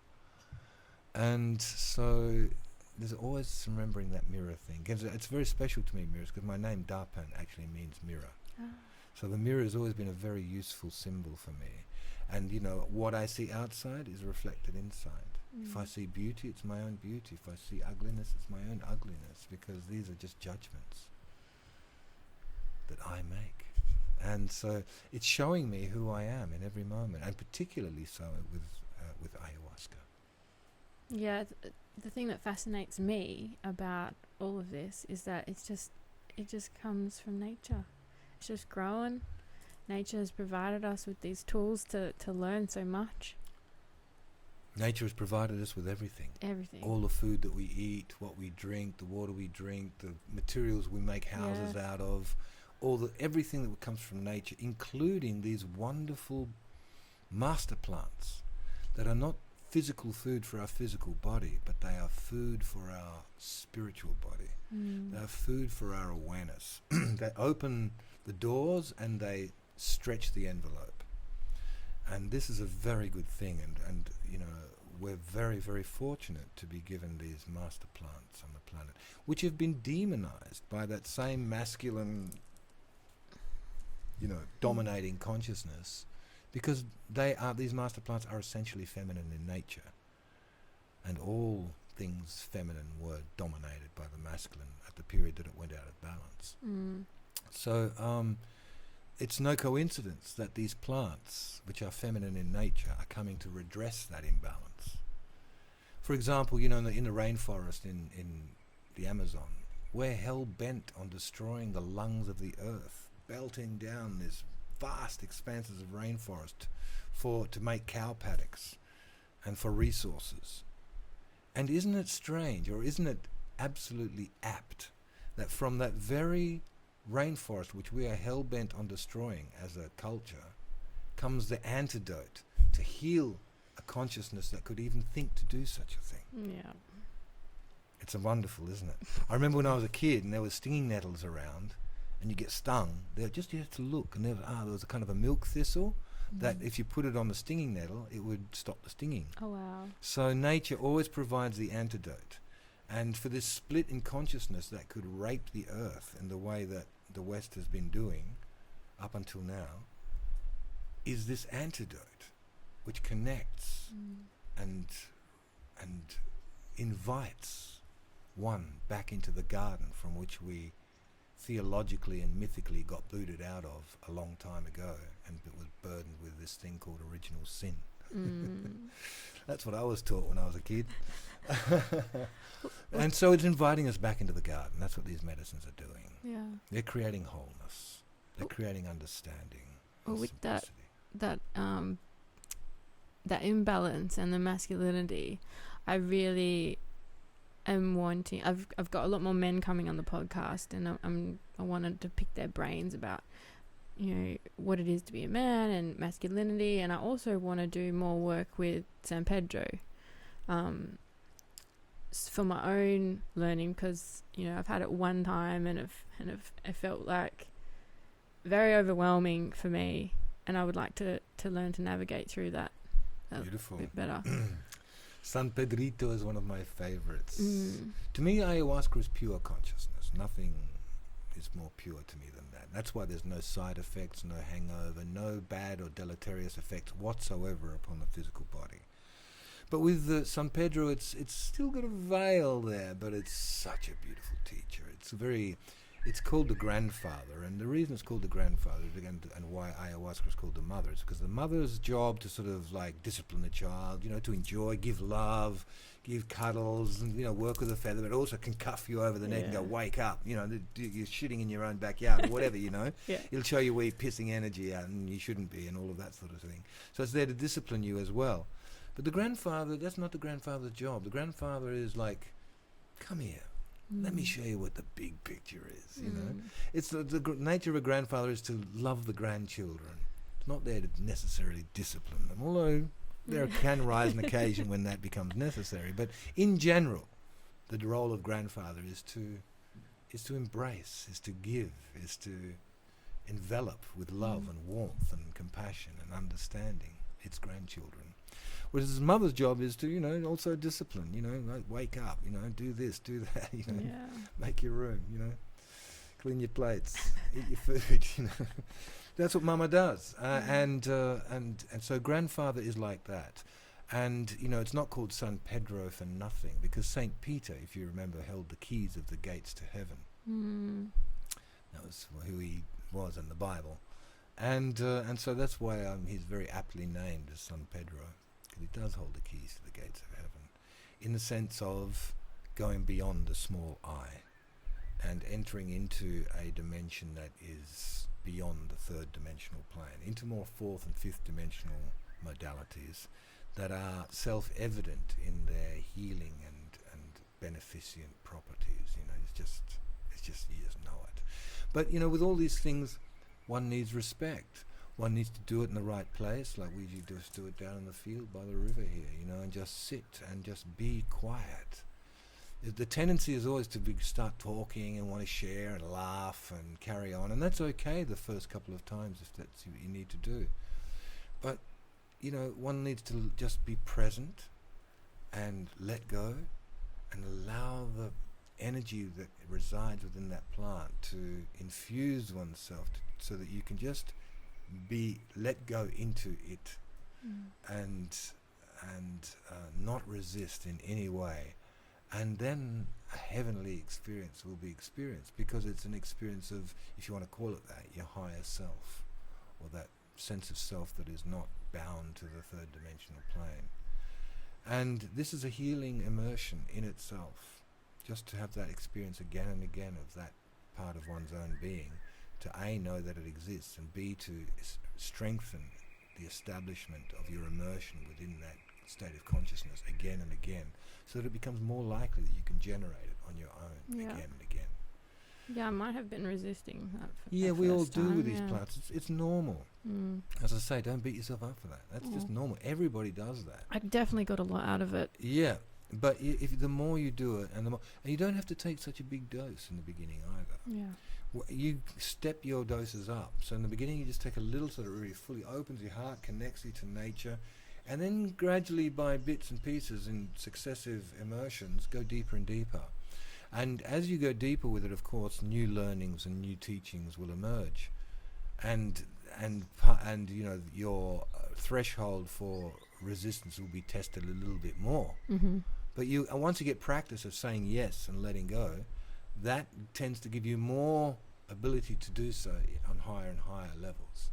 Whereas if you immediately jump into it, it has one of two effects. Either when you get thrown in the deep end by a really big dose, you either fully relax, let go, and have a fully transformational experience, or you go to resistance and you have a bum time, like a terrible time, and it'd probably be a while before you ever try that again, Yeah. So it's important to gain confidence, is what I'm saying, with anything. Yeah. It's like sex. If you have a bad experience the first time, then you tend to mistrust it, and it will take time to develop that trust again. Whereas if you have a good trusting experience the very first time, it's more likely that you'll repeat those experiences. So that's the value of initiation. That is the value of initiation. So that there's a ritual container within which you can safely experience the very likelihood, the very high possibility that you'll have a positive experience. And from there, you'll be imprinted with that. It will tend to be repeated. But if you do it in a haphazard way, whether it's sex or plants or drugs of any kind, and you do it in an unsafe place and you have a negative experience, it can take quite some time to develop the confidence to come to those places where you can really fly with it again. It doesn't matter what it is. Yeah, it's very true. How are you feeling? Good. Enjoying this grape. Grapes are great. What else did I want to talk to you about?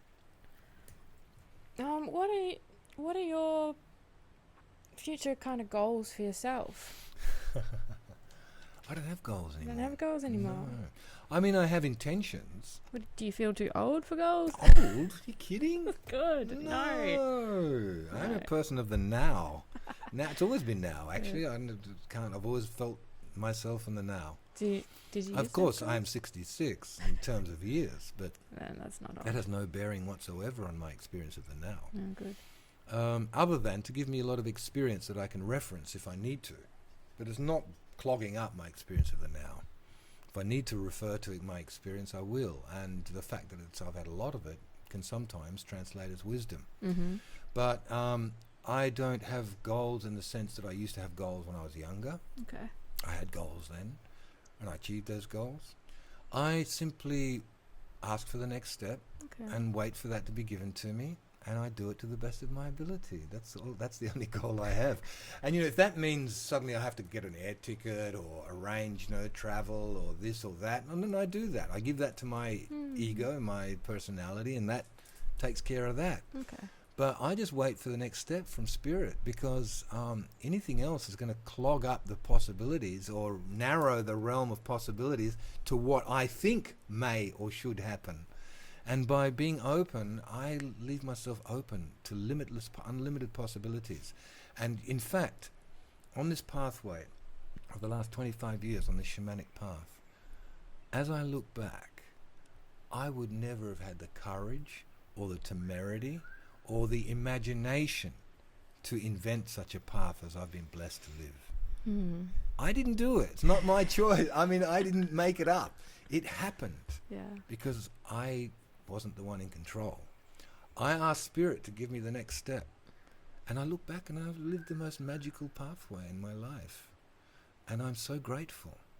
But it's not my doing, not the one that's speaking to you as the personality. No. I'm just here to carry it out. I'm just here to be with all my ability, to the best of my ability, to carry out the instructions that I'm given or what I'm given as the next step. And that takes all the worry out of my life. Because I don't need to have goals. I don't need to know where it is I'm going. I trust Spirit knows exactly where I'm going, way better than I do. So I go, you do that, and I'll just be here to, you just give me the next step, and I'll do that to the best of my ability. And in that way, I know I'll be living my true function, my true purpose, because it's out of the realm of my concepts or ideas or personal wishes and desires. Do you still resist? Yeah. Yeah. Yeah. There are times when I resist, sure. Mm. And I know it. It's painful when I do. Fuck. And the funny thing is, you know that you're resisting, but it's this weird kind of like compulsion to resist sometimes, even though you know that you're resisting and you know that it's, you just got to let go. But it doesn't last for long. But sometimes I do get into that. Yeah, cool. And are you recording anything new music-wise? Yeah, I've just been working with my friend Ben Temple-Step in Bali. When I was there, we were recording a new spoken word piece because, you know, I record a lot of music, you know, heart music and devotional music and shamanic music, and I also do these kind of like spoken word pieces, which are like prose or just like messages with kind of ethno chill beats and grooves and atmospherics to them. And interestingly enough, they're the ones that have been receiving the most attention. So I've been really playing with those and realizing that a lot of people are turned on to hearing the kinds of things we're talking about in a poetic way with music. And that it's a really great way to access people without getting into a discussion or a debate or a argument or even anything about it. It's just here's a pearl, take it or leave it, you know. And then and so that's been a really fun thing to do. So I just did one of those with Ben, and I'm just about to release another CD called Buena Medicina, which is a collection of icaros and songs that I wrote, and a friend of mine also wrote Temis. He's a beautiful Bolivian charango player and pan flutes and amazing singer and guitarist, and so it's an album we worked on together, and we're just about to release that, so that'll be fun. Beautiful. Yeah. Any more throat singing coming? Oh yeah, well, I love that work, and you know, like it's always peppered in all of my CDs. You'll find it throughout it, but I have had a lot of requests to do a specific throat singing album again. I have one out called what's it called? Body of Light. Oh yeah, Body of Light. Yeah. Body of Light, which is just like it's really hung upon the chakra system. So it goes from, you know, the Muladhara to the Sahasrara, all the 7 stages of the energy centers. I just use that as a rough kind of like structure to hang the pieces upon. But each piece is about 10 to 12 minutes long, and all throat singing. I actually recorded some of that with a whole group of, I had this sound healing workshop that we did in a cave in the Jenolan Caves, the Cathedral Cave in Jenolan Caves in the Blue Mountains, and where we recorded the basis of the fundamental tone. So it goes up C, D, E, F, G, A, B, and then I do the harmonic throat singing, weave through it, plus instruments and things, but holding this one frequency of just this about 100 people inside the cave, you know. So that's pretty mega, and really love that CD, and a lot of people have used it for birthing, dying, healing, all kinds of things. So I'd really love to do another throat singing CD, but I just haven't got around to it yet. But thanks for the suggestion. Get into it. I have that one, but now that I have the background story, Yeah, I'm gonna have another listen. Yeah. Someone had asked me to ask you, can you give a layman's explanation on how to start beginning to throat sing? Well, you know, when I do like 3-day voice activation groups in which I teach how to Really? use the dynamics of throat I didn't singing. know about these. Yeah, well, I don't do them that often, but I do them. I did one in Bali just recently, Oh. and I've done them in Perth, Adelaide, Melbourne, all around. But just when my busy schedule allows me to fit it in. But it's very simple because I don't teach so much technique. A lot of the work that I do in those groups are deep trance work, where I'm literally snipping away all these old thoughts and old programs that go, oh, I can't sing. I sound terrible. I sing out of tune. All those little thoughts that are still there from when you're a little kid, when some unthinking adult or authority figure said, shut up, that sounds horrible. And it goes in, and your body grows up, and still this little voice is going, I can't sing, I'm horrible, I can't, And it's amazing how across the board that is for most people, because we're all taught that children should be seen, not heard. Mm-hmm. People should shut up and be quiet, and all these programs that we unconsciously take on. And so I snip those. I'm doing a lot of hitting a lot of delete buttons in deep trance, and a lot of the work that we do. And it's surprising how within just a few hours I can get people singing in tune together as if they've been in in 3-part harmony, as if they've been together in a choir for yonks. Wow. Because once you infuse people to their opening, all beings can sing. I'm sorry, I won't hear anything else. All children, all babies sing well before they can talk. They're making tonal languages, sounds, they're toning, they're making those sounds. And later we learn not to make those sounds. Later we learn those things that I was mentioning earlier. Those other little, programs that says, be quiet. Mm.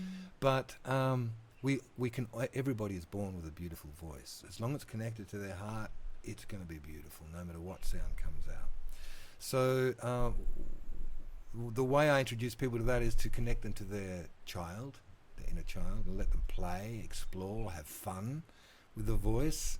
So a lot of the work is just opening up into innocence, into expression, self-expression. And you'd be amazed, getting people to sing in front of just a dozen people. Some people would rather jump out of an aeroplane than do that. You know what I mean? Like, it's really confronting. Yeah. But it's beautiful to see the transformations that happen in people when they break through that. It's incredible. It's such a joy.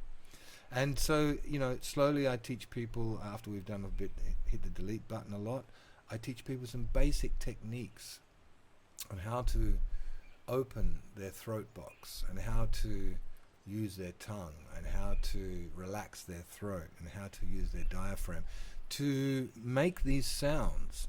And it's not so much a doing as it is a listening. So I teach people to listen.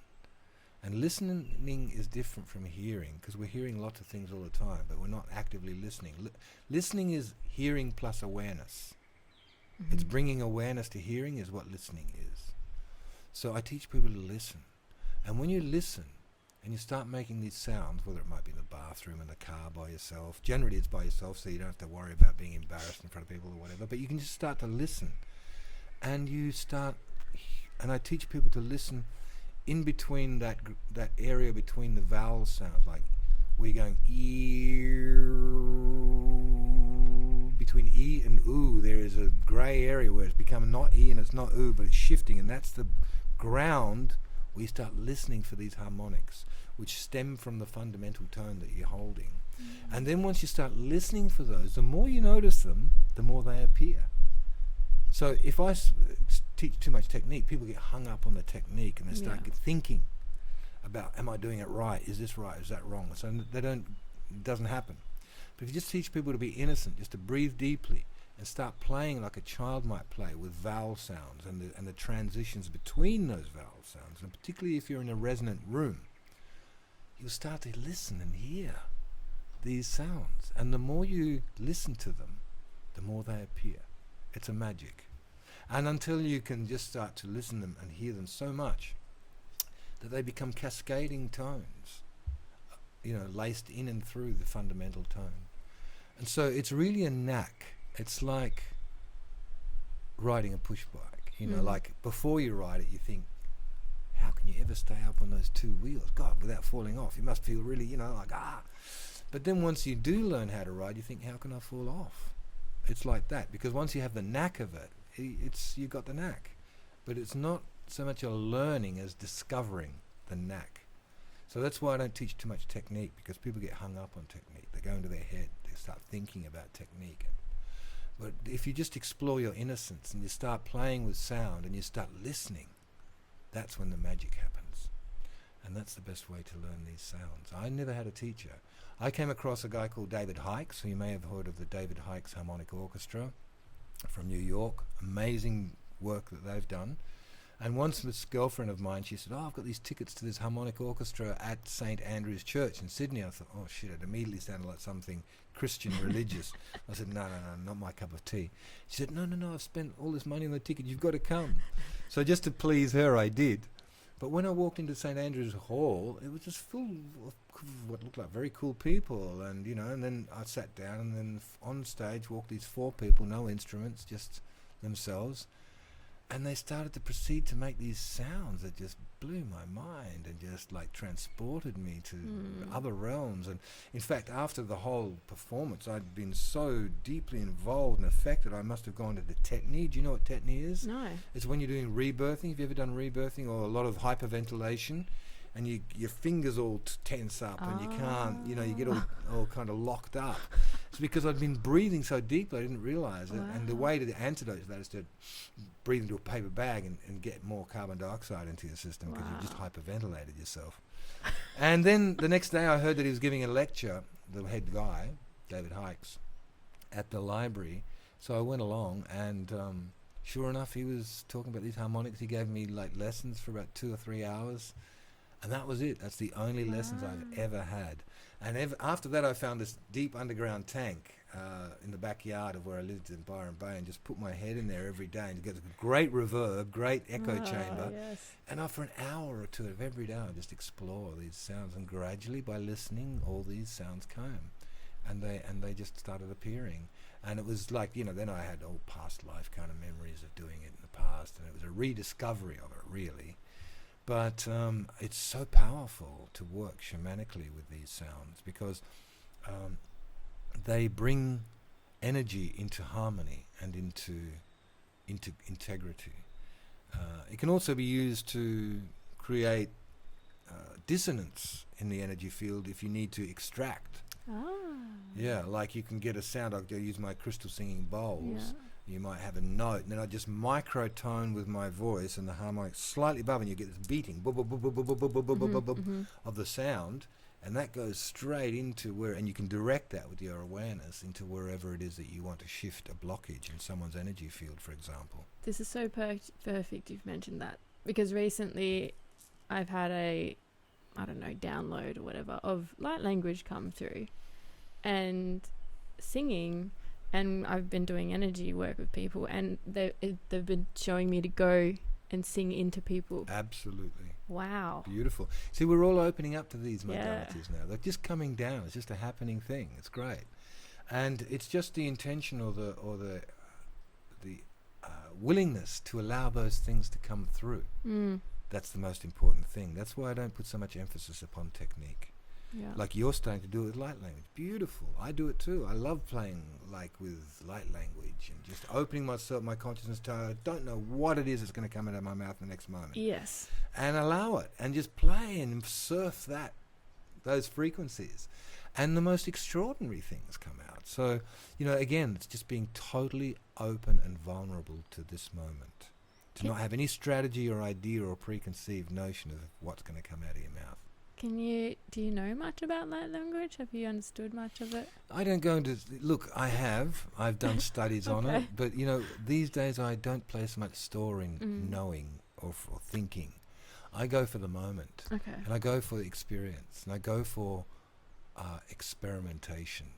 Yeah, you can read books about something. Like I could sit here and read books about surfing and know everything about surfing, but I've never been in the water. Yeah. Never been on a board. But you can be an authority on it. But are you really, That person who can surf on the board knows infinitely more than the person who knows every book on surfing. I am really enjoying the process of not knowing that much, but having experience teach me. Yeah. I think that the seed of all wisdom is when you can honestly say, I know nothing. Yeah. That's the truth. Yeah. But in saying Get reminded of that. you are available to everything. You know what I mean? And it's there when you need it. Yeah. You're not blocking it with any preconceived notions or ideas or thoughts or beliefs. And that's not an easy thing to do. But it definitely, if you practice and play with it, it's so rewarding. It's like For example, if you were to listen to me and try and not understand what I'm saying, try that. Yeah. Try listening to me now as if I was speaking Russian or gibberish. It's impossible, almost impossible, because your mind wants to decode. Yeah. It wants to understand. It can understand, so it will. Yeah. But there is a knack of unlocking that, and when you can just listen to somebody, it's just sounds. It's not decoding it. Is when you can. It's something. It's a knack again. It's something that is very useful to be able to do.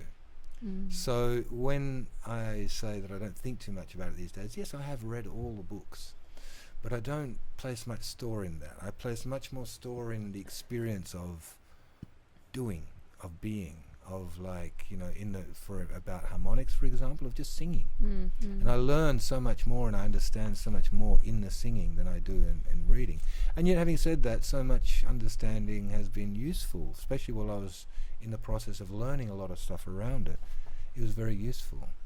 But in the end, you throw all that away. I think even like singing in general and frequency in general, feeling it within your own body can teach you so much as well. Yeah, that's the teacher. Yeah. One's own. We underestimate our body. Our body knows so much. It's the repository of all that genetic information since time dot.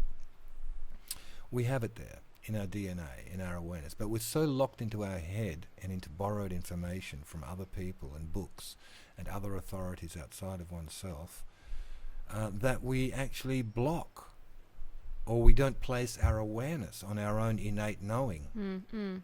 Like people like the more indigenous people who are more related to that inner knowing, that sort of more intuitive state of being that doesn't rely so much upon accumulated knowledge, we're more in touch with that. But it's not just that. I mean, the intellect, I'm not putting it down. The mind, I love my mind. Yeah. It's a wonderful tool. And it helps me in so many ways. And I think, as always, it's not about one being better than the other or whatever. You use whatever is needed. As the magician, you have, the wand, the sword, the feather, the cup. You have all these different tools. And in our case, we have our mind, we have our intuition, we have our belly, we have our, all these different ways of knowing that you call upon at different times. And sometimes one is appropriate and the other is not, and sometimes it's in combination. Like right now, I'm using my mind because it's absolutely useful to communicate with you. But in another situation, I might be silent and be communicating in another way. And so it's just appropriate to whatever is needed, and to be au fait with each of the vehicles, each of the tools, all of the tools of communication and connecting. Yeah. I think we should wrap it up now. I don't know, yeah. That seems totally fine by me, yeah. I don't know what time it is or anything. It is 3, just after 3. Yeah, okay. Sounds good to me. Cool. Thank you so much. Oh, pleasure, Beck. Thank you for welcoming me here. It's absolutely a pleasure. It's really lovely to sit with you and just to chat. I felt that this was going to be, this whole coming over east is going to be huge for me, and it has been. And then, everything just lined up. And I thought, while I'm here, I would ask you. Yeah, thank you. Yeah. It's always a pleasure to connect and share. Always. And I know a lot of people are going to get so much out of this. Fantastic. Yeah, let me know where it is. I will. Yeah, cool. Well, thanks for listening, everybody. If you're digging what I'm putting out, please subscribe, give it a rate and review. That'll help out a lot. Thanks, bye.